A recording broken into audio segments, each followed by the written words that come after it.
بسم اللہ الرحمن الرحیم۔ آج جو آپ کا سبق ہے وہ اللہ کی رسول صلی اللہ علیہ وسلم کی یہ حدیث ہے، الکیس، عقل مند وہ شخص ہے، دانا جو محاسبہ کرے، نفسہ اپنے نفس کا، جو قابو کر لے اپنے آپ کو، وعاملہ اور وہ کام کرے، لما اس زندگی کے لیے جو بعد الموت موت کے بعد ہے، والعاجز اور بے وقوف من وہ شخص ہے جو اتبع پیچھے لگے نفسہ اپنی نفسہ اپنے نفس کی ہواہ خواہشات کے، وتمنا اور وہ آرزویں کرے علی اللہ تعالیٰ پر بڑی بڑی۔ عقل مند کس کو کہا گیا ہے کہ جو انسان اپنے آپ پر کنٹرول کر لے اور اس زندگی کے لیے محنت کرے جو کہ مرنے کے بعد ہے۔ اپنے آپ پر کنٹرول کرنا، اپنے آپ پر قابو پانا کیسا ہے؟ ابھی آپ کے ہاتھ میں ٹافی ہے نا، تو آپ دیکھو کہ آپ کا دل چاہ رہا ہے ابھی کھا لیں، اور ابھی تو قرآن شریف آپ پڑھ رہے ہیں، یا آپ نے ٹافی کھا لی، آپ کا دل کر رہا ہے یہیں پہ ریپر ڈال لیں، بالکل اسے باسکٹ میں نہ ڈالیں، گن ڈال کے ہم چلے جائیں، لیکن آپ کے اندر سے ایک آواز آئے گی کہ اللہ کا گھر ہے، یہاں قرآن شریف پڑھا جاتا ہے، احادیث شریف پڑھی جاتی ہے، یہاں پر گن نہیں ڈالنا بلکہ اللہ کے گھر کو تو صاف کرنے کا حکم ہے، اور اللہ کے گھروں کو تو نبیوں نے صاف کیا ہے، مجھے یہاں نہیں ڈالنا یہ گند اور یہ ریپر، مجھے یہاں نہیں ڈالنے۔ تو یہ جو آپ کے اندر سے ایک آواز ہے کہ یہ اللہ کا گھر ہے، یہاں پر گند نہیں ڈالنا، تو یہ آپ کے ضمیر کی آواز ہے، آپ نے خود پر کنٹرول کر لیا ہے، آپ کا جو دل چاہتا ہے وہ آپ نہیں کرتے۔ ایک بزرگ تھے، ان کے بارے میں آتا ہے کہ شدید سردی میں نا وہ ٹھنڈے کپڑے پہن لیتے تھے گرمیوں کے، اور جب سخت گرمی ہوتی تو وہ گرم کپڑے پہن لیتے۔ کسی نے پوچھا حضرت یہ کیا طریقہ ہے، سردیاں ہوتی ہیں تو آپ ٹھنڈے کپڑے پہنتے ہیں جبکہ آپ کو گرم پہننی چاہیے، جب گرمی آتی ہیں تو پھر آپ کو ٹھنڈے پہننے چاہیے پر آپ گرم کپڑے الٹ کرتے ہیں نا، موٹے کپڑے گرمیوں میں پہن لیتے ہیں۔ تو وہ کہنے لگے میرا دل چاہتا ہے نا، سردی جب آتی میرے دل کی خواہش ہوتی ہے کہ مجھے بالکل خود کو نا سیو کر لینا چاہیے، بالکل کہیں سے باہر کی ہوا نہ لگے، لیکن میں اپنے دل کی سنتا ہی نہیں ہوں۔ جب میرے اندر سے یہ آواز آتی ہے کہ مجھے ابھی سردی ہے تو گرم کپڑے پہننے چاہیے، میں ٹھنڈے پہن لیتا ہوں۔ تو جب انسان اس طرح خود پر کنٹرول کر لیتا ہے اس کو عقل مند کہا گیا۔ آپ کی زبان میں یا آپ کی فیملی کی زبان میں عقل مند کس کو کہتے ہیں؟ آپ کا کسی محلے کے بچے سے جھگڑا ہو گیا تو اس جھگڑے میں ماما آپ کو کہتے ہیں یا آپ کے والد آپ کو کہتے ہیں ہمیں بتانے کی ضرورت نہیں ہے، اپنا معاملہ نپٹو اور اس سے ڈبل نپٹو۔ وہ اگر آپ کو ایک تھپڑ مارے آپ 10 مار دو، وہ آپ کو اینٹ مارے آپ پتھر مارو، ہم تک بات پہنچانے سے پہلے اپنا معاملہ وہیں صاف کر لو۔ یہ دنیا کی عقل مندی اس کو کہتے ہیں، لیکن ہمارا مذہب اس کو بالکل عقل مندی نہیں کہتے بلکہ یہ بے وقوفی ہے، حد درجے کا پاگل پن ہے کہ کسی نے ذرا سا کیا آپ کے ساتھ کر دیا آپ بدلہ لینے پہ آگے۔ عقل مندی کیا ہے کہ خود پر کنٹرول کر لینا۔ آپ کا دل چاہ رہا ہے، آپ کو چونکہ پڑی ہے کسی کے ہاتھ تو بہت سخت مار پڑ گئی ہے، کسی نے آپ کو تھپڑ مار دیا ہے، کسی نے آپ کو برا کہہ دیا ہے، آپ کا دل چاہ رہا ہے خوب منہ بھر بھر کے جواب دوں، جو اس نے ایک تھپڑ مارا تو میں پتھر ماروں، دل تو یوں ہی کرنے کو کہہ رہا ہے، پر آپ ایسا نہیں کرتے۔ آپ کیا کرتے ہیں؟ آپ خود پر کنٹرول کرتے ہیں، تو یہی عقل مندی ہے، اسی کو عقل مند کہا جاتا ہے۔ اور پھر فرمایا کہ عمل اس زندگی کے لیے کرنے ہیں جو موت کے بعد ہے۔ زندگی کا کیا بھروسہ، کب ختم ہو جائے، کب نہ پاس رہے۔ میں نے کئی بار اس کی مثال دی ہے نا کہ جیسے دیکھو بچے کے ہاتھ میں ہے ڈور، آپ بچے اکثر پتنگ اڑاتے ہیں جبکہ یہ جائز نہیں ہے، بالکل بھی پتنگ بازی مذہب اسلام کے اندر شدید منع ہے۔ ہمارے بہت سارے مسلمان تھے، ان کو دھوکے سے بوٹ پہ بٹھایا گیا تھا، ایک کشتی پر بٹھایا گیا تھا، ان کو تو یہ کہا گیا تھا کہ تمہیں یہ تمہارے شہر میں اتارا جائے گا، لیکن انہیں 20 سمندر میں لے جا کر ان کی کشتی کو ڈبو دیا گیا اور وہ بے شمار لوگ شہید ہو گئے۔ تو پتنگ بازی کرنے والوں نے ان کی خوشی میں پتنگ بازی پھر کی ہے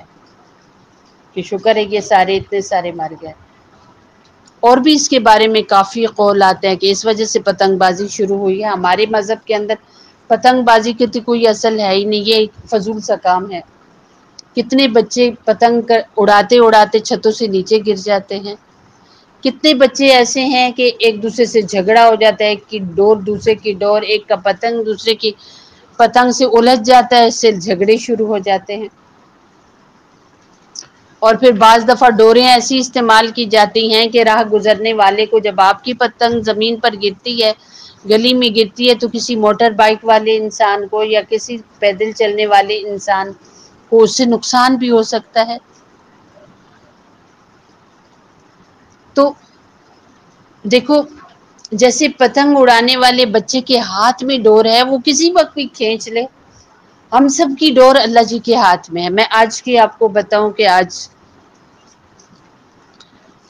ایک چھوٹی سی معصوم بچی ہے، وہ اس کی عمر 5.5 سال 6 سال کی ہوگی۔ کل اسکول میں تھی اور اسکول میں گئی اور اس نے بڑا اچھا پڑھا، ٹیچرز نے اس سے بہت شاباشی دی، پھر واپس آئی، اس نے مدرسے کا بھی پڑھا اور شام کو اسے بخار ہوا، ڈاکٹر کے ہاں والدین لے کے گئے تو بس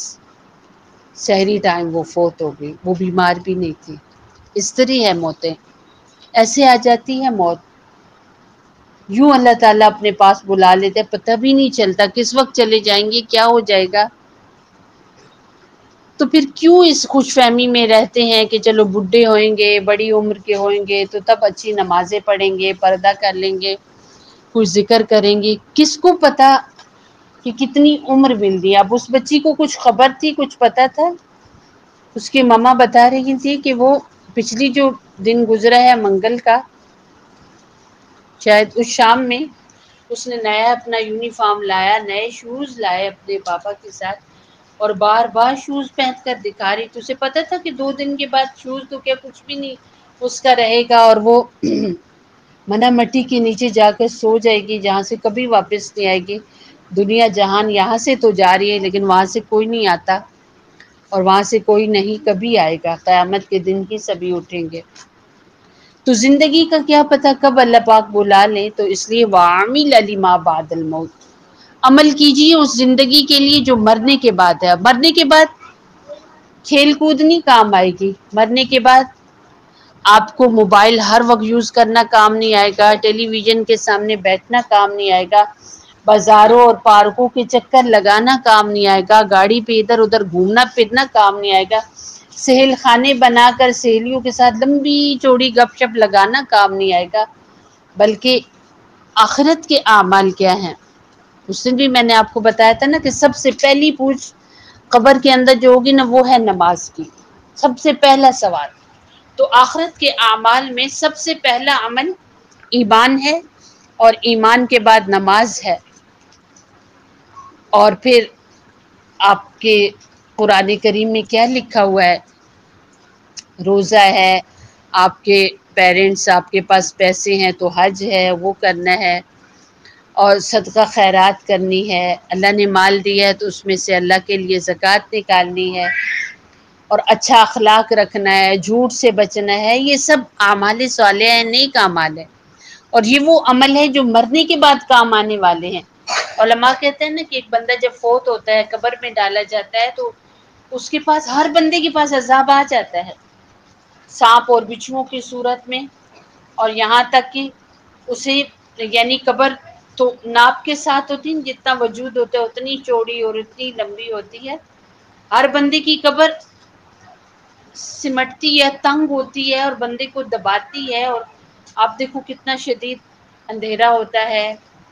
اور پھر حبس کتنی ہوگی، تھوڑی دیر کے لیے پنکھے بند کر دو، دروازے کھلے بھی رہیں تو دم گھٹتا ہے، اتنی حبس ہو جاتی ہے۔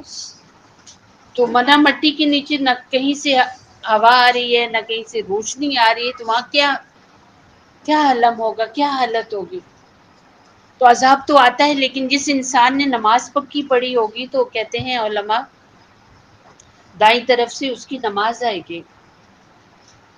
اور سر کی طرف سے اس کا کلمہ آئے گا، جو اس نے کلمہ پڑھا ہے مسلمان وہ، اور اسی طریقے سے اس کے پورے جسم کو، اس کے روزے، اس کا حج، اس کا زکوٰۃ، اس کے اچھا اخلاق، اس کا ذکر و اذکار، اس کی قرآن کی تلاوت، اس کے روزہ رکھنا، یہ سب، اپنے ماں باپ کا ادب کرنا، اچھا مسلمان، یہ سب چیزیں کیا ہوں گی؟ اس کو گھیر لیں گی، اور اس تک عذاب نہیں آئے گا۔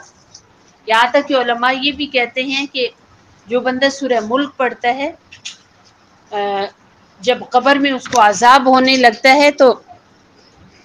سورہ ملک اس کے پاس ایک پرندے کی صورت میں آتی ہے، اور اپنے پروں کے نیچے بالکل ایسے چھپا لیتی ہے جیسے مرغی اپنے بچوں کو چھپا لیتی ہے۔ تو عذاب کہتے ہیں اس نے یہ گناہ کیا، یہ گناہ کیا، ہم نے تو اسے کاٹنا ہے، ہم نے تو اسے، اس کے پاس آنا ہے۔ آگ کہتی ہے میں نے اسے جلانا ہے، سانپ بچھو کہتے ہیں ہم نے ڈسنا ہے، وہ کہتی ہے نہیں، اس نے ہمیشہ مجھے شام عشاء کے بعد پڑھا ہے، آپ اس تک نہیں آ سکتے ہو۔ تو فرشتے پھر کہتے ہیں ٹھیک ہے، اللہ پاک سے آپ بات کرو، تو وہ کہتی ہے میں نہیں یہاں سے جاؤں گی، کیونکہ میں یہاں سے ہلوں گی تو تم اسے تکلیف دو گے۔ تو اللہ تعالیٰ سے وہ گزارش کرتی کہ مجھے آپ سے ہی بات کرنی ہے۔ تو علماء کہتے ہیں کہ سورہ ملک اور اللہ جی کے درمیان کے سارے پردے ہٹ جاتے ہیں، اور وہ اللہ تعالیٰ سے بات کرتی کہ یا اللہ، کیا میں آپ کی صورت ہوں، آپ کے قرآن کا حصہ ہوں؟ تو اللہ تعالیٰ کہتے ہیں کہ جی آپ میرے قرآن کا حصہ ہیں۔ تو سورہ کہتی ہے کہ پھر آپ نہ اس میت کو عذاب نہیں دے سکتے۔ پھر فرشتے کہتے ہیں نہیں اللہ پاک جی، اس بندے نے تو یہ غلطی کی ہیں۔ تو سورہ ملک کہتی ہے کہ اس نے مجھے بھی تو پڑھا ہے، اور آپ کا وعدہ ہے جو بندہ میری تلاوت کرے گا اسے قبر کے اندر کوئی عذاب نہیں ہوگا، اس نے ہمیشہ میری تلاوت کی ہے۔ ہاں اگر آپ عذاب دیں گے نا اس کو، تو پھر آپ اپنے قرآن سے مجھے نکال دیجئے۔ تو اللہ تعالیٰ کے بارے میں آتا وہ مسکرائیں گے اور کہیں گے ہم نے آپ کو قرآن سے نہیں نکالنا، ہاں یہاں سے سب نکال دیتے ہیں، آپ کا پڑھنے والا آرام سے سوئے گا۔ یہ اعمال ہیں آخرت کے، ان اعمال کو کرنا ہے تو آخرت بنے گی۔ اللہ رب العزت سے جڑنے کے لیے کون سی دعا ہے؟